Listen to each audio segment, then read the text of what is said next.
Hello and welcome to this new Q&A video. I got a lot of questions from you guys and I wanted to make this in order to just answer all of them. And it's a bit cold today, the sun is not really shining, so I'm recording this indoors, but it shouldn't make a difference.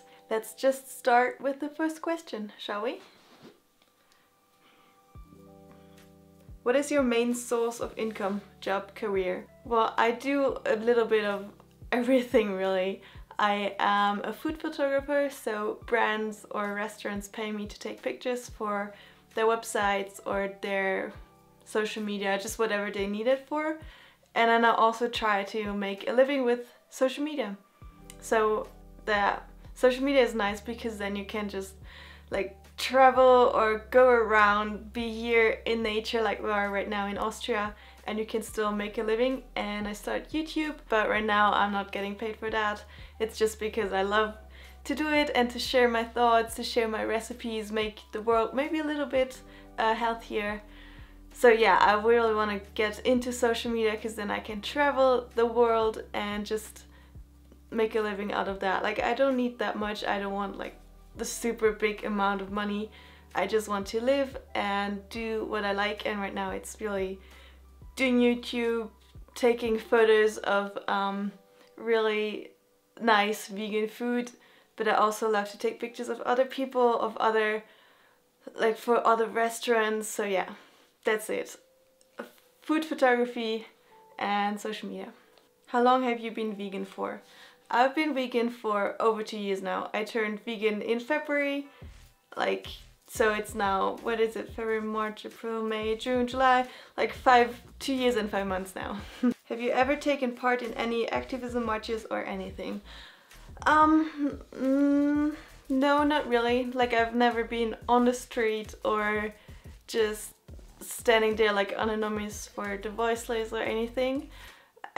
I think, I don't know, it's just so hard for me to deal with the ignorance of people. I know you can, like, I'm so happy that people do this, don't get me wrong. I love what people do there, and I think we really need that because it really opens the eyes of some people. But I'm not the talking person, as you maybe know. But if somebody confronts me with their opinion, I'm like, maybe I can, it's just so hard for me to like discuss things and then prove them wrong, and it's just not in my nature, and I don't really find the words to tell them. I know I could stand like there with a television, and I think I will definitely do that one day, but I love my form of activism because you're not only an activist when you're standing on the street and talking to people, you're also an activist when you show people how beautiful the vegan way of living is, how awesome vegan food tastes, just how good you can feel and how you can thrive on a vegan diet. So my form of activism is pretty much spreading the word on Instagram that vegan food can be so good and that you can find everything you want. Like, if you want vegan Snickers, it's there. If you want burgers, it's a vegan version. If you want lasagna, there's a vegan version. So you can make everything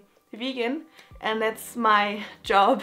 Like, my job to show people that you can actually have anything you want, even healthy and vegan. So that's my form of activism, and also like doing stuff on YouTube, answering questions of people. But my form of activism is not really going on the streets and like shout mean things at people or just showing, I don't know. I love that people do that, but it's just not for me. Would you be interested in joining an activism group like Anonymous for the Voiceless? As I said before, I really love that it's there, and I think that I definitely want to like be a part of it one day, but right now I just don't feel too comfortable with it. It's not that it's so hard to explain. It's not that I don't want to be a part of the group, it's just that I don't feel too comfortable talking to people. I think if I could be out there with someone who knows what he's doing and I just be there and maybe give some advice or whatever, I really want to do that. But just being me alone with a person, I don't know. But yeah, one day for sure. Alright, different topic. How do you shave? Do you use vegan wax or do you use something else like an epilator? I used an epilator before when I was younger, and I think it was probably not the best epilator, but it hurt so much and I just couldn't deal with the pain, and it somehow didn't really work. Like, it worked, but I had to do it like again and again and again because the hair kept kind of growing, so it was just too hurtful and I gave up. And I actually never waxed myself because, I don't know, just because of the pain probably, but I really want to try it because I also don't like shaving myself every other day. Yeah, but right now I use a razor and that's pretty much it. How do you organize yourself for multiple workouts? Do you recommend working out in the morning or evening? So here's the thing, it doesn't matter when you work out. If you feel comfortable working out in the morning, do that. If you feel comfortable working out at the evening, do that. Like, it really doesn't matter. It's just like personal preference. There's nothing like, oh, when I train in the morning I burn more calories or anything like that. No, it doesn't make a difference as long as you train. And how do you organize yourself for multiple workouts? Sometimes I go train like whatever, legs in the morning, and then I have a dancing session at night. It doesn't, like, it's not that often, but sometimes I do. And yeah, it's cool. Like, if I don't organize myself, I just want to like train my legs and then dance at night because the dancing part is always scheduled. So I have a fixed group with whom I dance, and then the training part, like the gym part, is just pretty much free and I just do it when I feel like it. So I don't really organize myself, I just do whatever feels good for my body and good for me.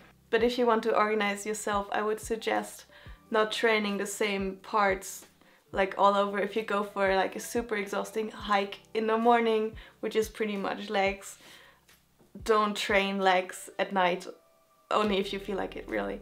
But yeah, I don't know. How do you organize yourself? You should eat enough because you burn a lot of calories if you have like multiple workouts a day. But other than that, really just do whatever feels comfortable. If you have a lot of energy and you want to train like twice a day, just go ahead. What has been your favorite non-vegan junk food before going vegan, and how did you manage to overcome the craving? Favorite non-vegan junk food? I don't really know. It probably something sweet like chocolate or cakes, but I don't really remember something that I really wanted all the time. But I know that I was a big chocolate lover, but since there's vegan chocolate, there's no problem, and I can have vegan cakes. And like, I've never been a meat lover, like sausages, I never ate them. It was just like, ugh, not for me. So something sweet, and since you can have it vegan, and you can also have like vegan if you crave whatever hot dogs, you can have that vegan. If you crave chicken wings, you can have vegan chicken wings. So there's really no problem in that. Are you originally from Luxembourg?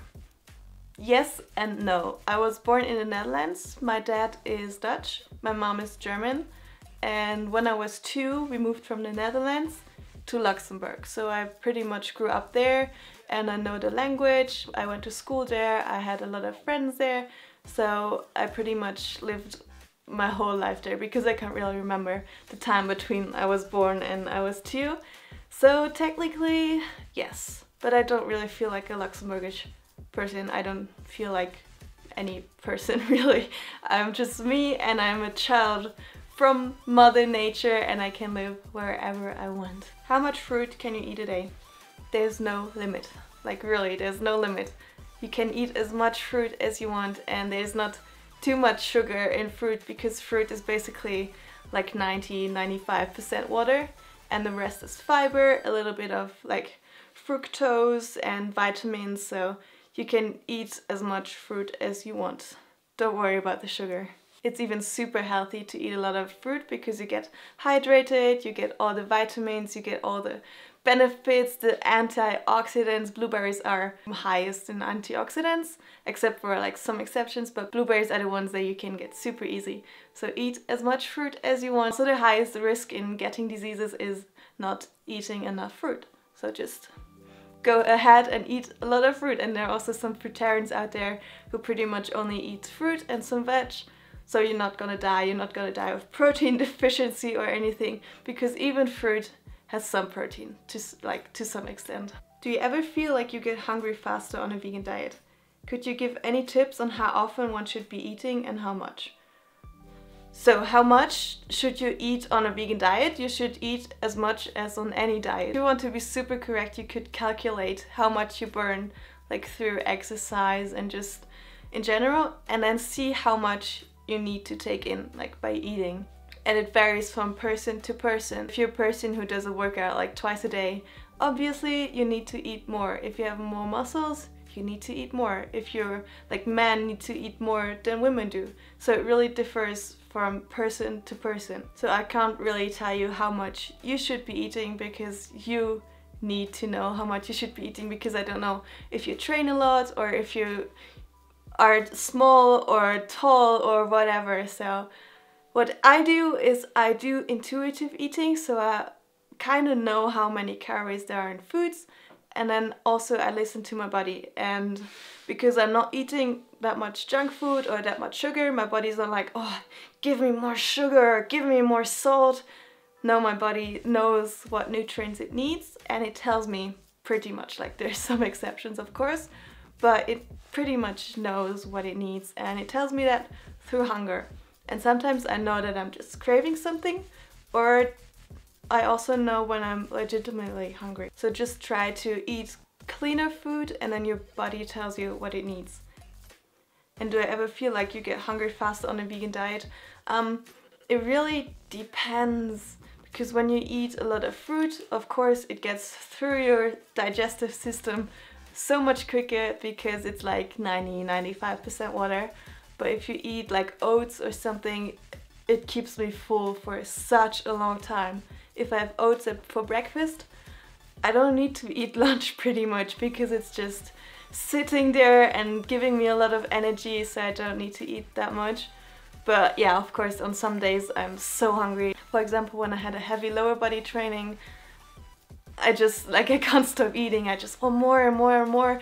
And even like fruit and vegetables and pasta and rice and chocolate, I just want to have it all. But I can't recommend like you need to eat that and that and that and so much of this, because everybody's different and every day is different. So just try to work out what works for you. And if you want to maintain your weight, or if you want to gain weight or lose weight, all of that plays together in how much you should eat, and also how often. Like I eat 3 times per day, sometimes I also have a snack, but for some people they only want to have like 2 huge meals and that's it. Or some people want to have like 6 tiny meals a day. So it's really up to you and how you feel comfortable and what works for your schedule and your body. How do you use Instagram on your Mac? Good question. I don't really use it on my Mac. I only use my Mac as a complementary to my iPhone, because I don't like to type on my iPhone, so I just type the texts or the captions in my Mac and then I copy paste it onto my iPhone. And also for hashtags, I search on Instagram and then I just copy them in my notes, and then I have them on my phone. So that's everything I use my Mac for when using Instagram. And then of course editing pictures and stuff like that, but most of the things like commenting I do on my phone. Do I need to take anything else besides vitamin B12 and D3 to be healthy?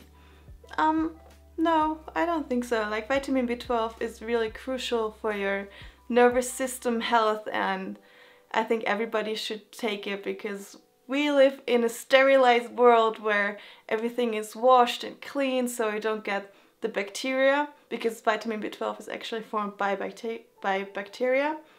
So we don't get that, so take vitamin B12, you guys.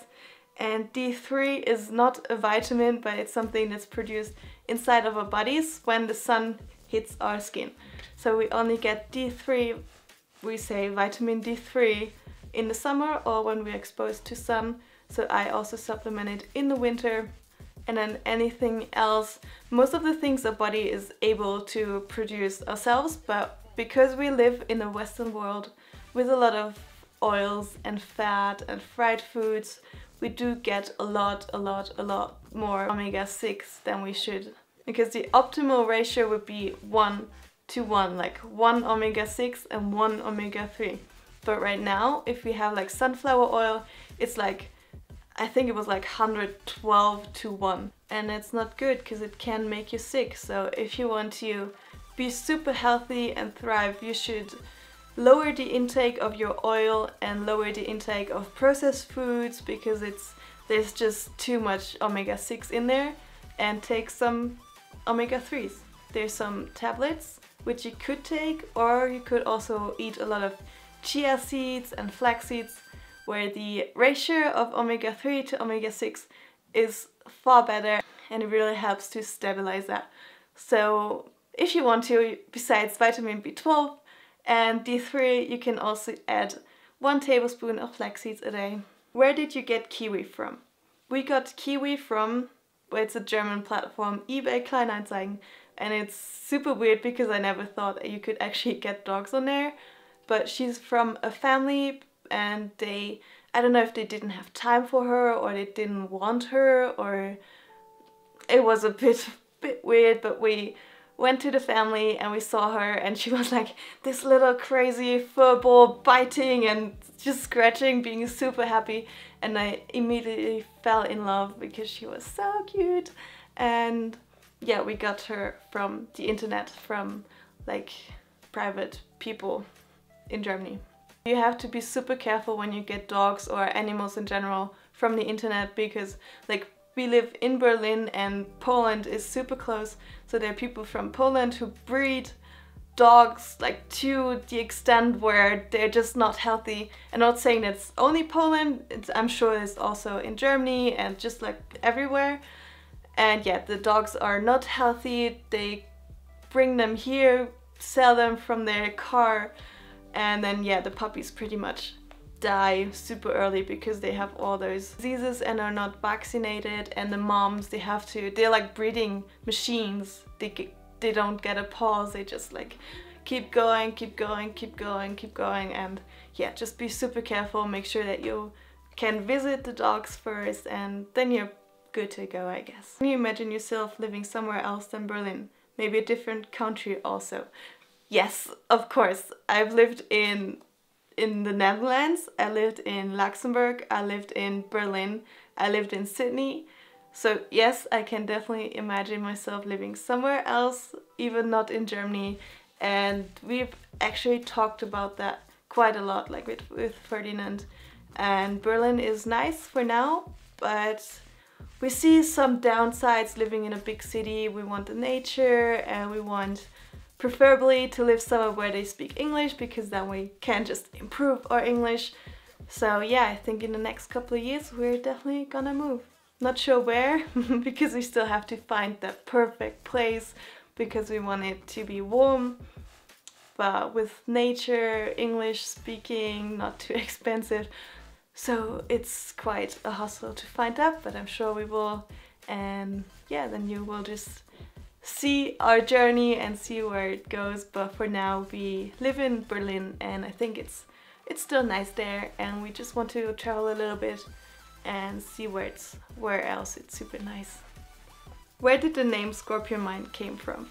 This is so funny because everybody thinks it's because I'm a Scorpio, but I'm not. I'm actually an Aquarius. So the name Scorpionmind came in Australia. It's so funny because my yoga teacher in Australia said I should start an Instagram channel. I think I've already told that story, but he said I should start it, and then I was thinking about the name, because I don't just want to name myself Tanya or just some other random name. So I was really thinking about that for quite a while, and because like he was my yoga teacher and we were practicing together, we were also doing acro yoga, and I was also always doing that handstand and those elbow stands called Scorpios. So that was pretty much the first thing, but it was only like yoga and with your body. So I was always like, maybe there's something more to it. Maybe it's not only the body, but also the mind, because I was like kind of on a journey to improve myself. So that's where Scorpionmind came from. It's the body, like doing shapes and just training, being conscious, and then mind, because you have to think about it. And that's where also my journey of becoming more consciousness, becoming more spiritual, starting meditation, going in the direction of vegan also started. So Scorpionmind, because of the scorpion pose, and because it's not only body but also mind, and I'm not a scorpion. Okay, last question. I saw in some photos that you have some tattoos. How many do you have, and what meaning hides behind it? So yes, I do have 2 tattoos. They're tiny, but I really love them. Like, they're not perfect, but they just remind me of like the memories they brought with it. And the first one I got, I think it was like 3 years ago in Australia as well, together with a friend. I do have it here. It's a stylized kangaroo, and my friend has it here on her wrist, and it connects us, it connects the memories we had there, because I had so many great memories there, and they're all kind of captured in this tattoo, and every time I see it I get reminded of it, so it's great. And the second one is just right on top, and it's a leaf, and I also got it with a friend, but she got like another design, but we had like the same appointment. Yes, also kind of a new start, new beginning, like a veganism. And yeah, it's just like an expression of, I don't know, love and a new beginning. Just like everything, like this one, the kangaroo was a new beginning, a new part of my life, and then the leaf is also a new part of my life, and it should always remind me of like what I have done and where I have been and where I've come. So it's really nice. And yeah, I did draw both of them myself. I know it's not like a super spectacular masterpiece, but that's what I love. Just like stylized, easy, no shadows, no colors.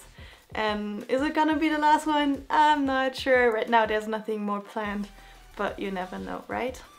Alright, that was it. Thank you so much for watching. I hope you liked it. And if you have any more questions, please make sure to comment them down below so that I can do another Q&A to answer all your questions.